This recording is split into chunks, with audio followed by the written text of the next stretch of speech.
Hey everyone, and welcome back to the channel. I appreciate you stopping by our little spot to hang out with us today. If you like the music on this channel, go to our YouTube music channel at Drizzlerworks Music, or just click on the link in this video. There we have calming and steady music to chill out to, or for your next grind. Your support helps us reach good people like yourself. So with that said, let's be real with each other for a moment. Life can be tough. Sometimes we hold ourselves to impossible standards, expecting to always be calm, always be strong, and always be in control. But sooner or later, the pressure builds, the cracks begin to show, and we end up drowning in self-criticism. It's in those exact moments that one thing, self-compassion, can become a lifeline. This talk is all about exploring self-compassion, what it is, why it matters, and how it can genuinely make your life happier and more fulfilling. So let's start with the basics. What exactly is self-compassion? Self-compassion means treating yourself with the same kindness, patience, and understanding that you would extend to someone you love. We live in a world where being hard on yourself is disguised as motivation. But real strength doesn't come from constant self-criticism. Real strength grows from resilience. And resilience blossoms when you can pause and say to yourself, I'm human, I make mistakes, and that's okay. Think about the way you talk to your best friend when they've had a bad day. You wouldn't say, you're worthless, why did you fail? You'd probably say, it's all right, you tried your best. You'll learn something from this. Now ask yourself, why don't you speak to yourself the same way? Self-compassion is about flipping that inner script. The research, especially from Dr. Kristin Neff, highlights three main pillars of self-compassion. Number one, self-kindness, replacing harsh voices with warm understanding.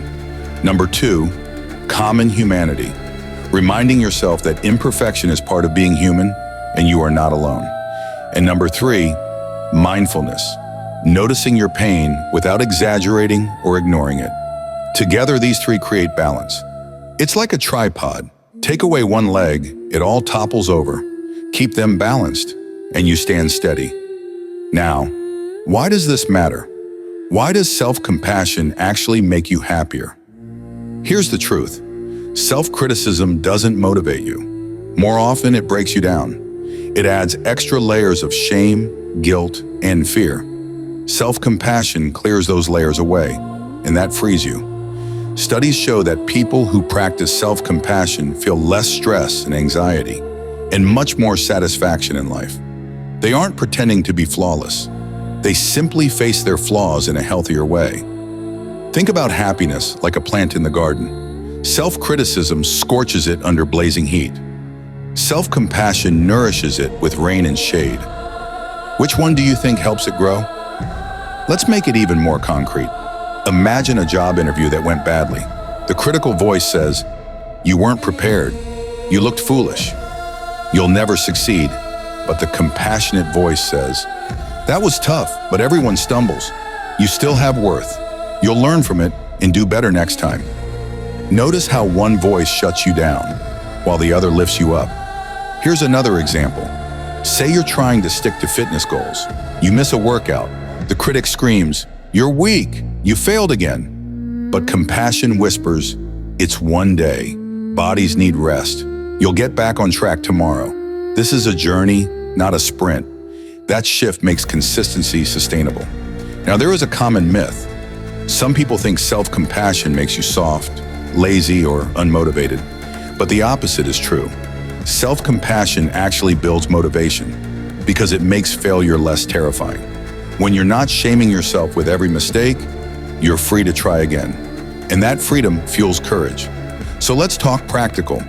How can you actually practice self-compassion every day? Number one, notice your inner voice. Catch that harsh critic when it shows up, and reframe it as if you were speaking to a dear friend. Number two, use small physical gestures. Place a hand on your heart, breathe, and remind yourself, I am enough. It calms your nervous system. Number three, talk back with compassion. Literally say, I'm struggling right now, but suffering is part of life. I give myself kindness in this moment. Number four, write yourself a letter, but write it as if you were writing to someone you deeply care about. Read it later. It can shift how you see yourself. And number 5, take mindful breaks. Notice the stress, breathe through it, then gently remind yourself, this is temporary. This struggle doesn't define me. Now here's something we don't always think about. Self-compassion doesn't just make your life better, it makes relationships better too. Harshness inside often leaks outwards. Compassion does the same. When you're kinder to yourself, it's natural to be kinder to others. Couples who practice self-compassion handle conflict more peacefully. Friendships grow deeper, and parents raise children with healthier emotional balance. Self-compassion also builds resilience. And life, let's face it, always throws difficulties our way. Illness, job loss, arguments, heartbreak. Some people crumble under it all, others rise stronger. The difference? Often it's self-compassion. Criticism makes every fall feel like a crash. Compassion gives you a softer landing. You still hit the ground, but you don't shatter.